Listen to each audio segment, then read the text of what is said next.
If there is a single jewel in the treasury of Catholic teaching most misunderstood beyond her gates, it is surely the doctrine of the Immaculate Conception of the Blessed Virgin Mary.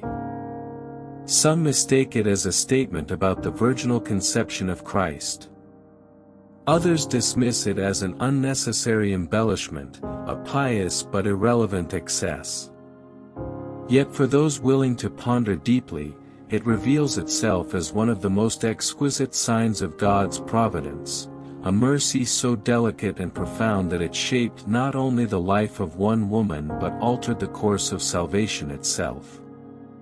Through the ages, the Church has quietly but confidently proclaimed that Mary, full of grace, was preserved by God from the stain of original sin from the first moment of her conception. This truth, solemnly declared by Pope Pius IX in 1854, is no quaint theological flourish. It is the very foundation upon which the Incarnation would rest. For we remember how in the beginning, humanity was fashioned in innocence. Adam and Eve, clothed in grace, walked with God. But by a willful grasping, they shattered that union, plunging their offspring, all of us, into a spiritual poverty known as original sin, the absence of sanctifying grace in the soul at conception. It is a wound we all bear at birth, a shadow over our nature, repaired only through baptism. And yet, there stood one exception, Mary of Nazareth, the woman prepared from all eternity to bear God within her womb. Could the eternal Word take flesh in one marked by sin's ancient scar? No, and so in anticipation of his own redeeming sacrifice, Christ bestowed upon his mother the fullness of grace from the very first moment of her being.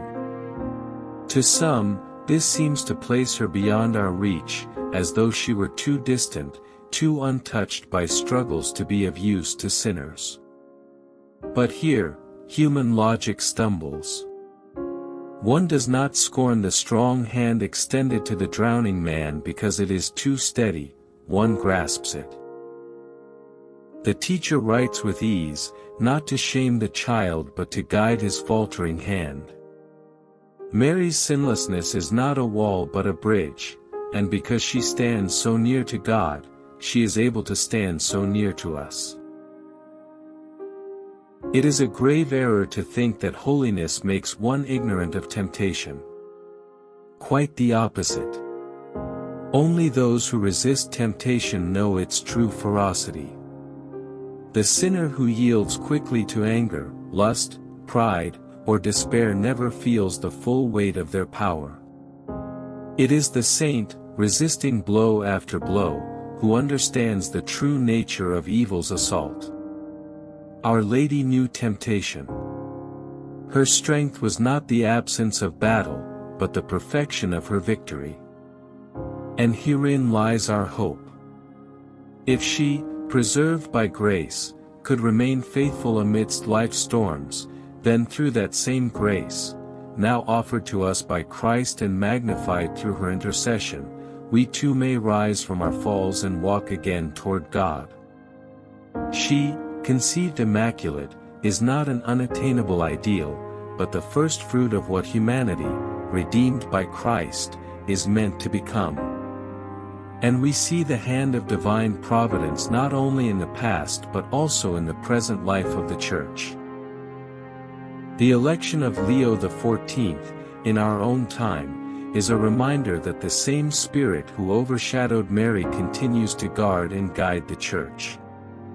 When white smoke rose above the Sistine Chapel, it was not merely the choice of men, but a visible sign that Christ has not abandoned his bride.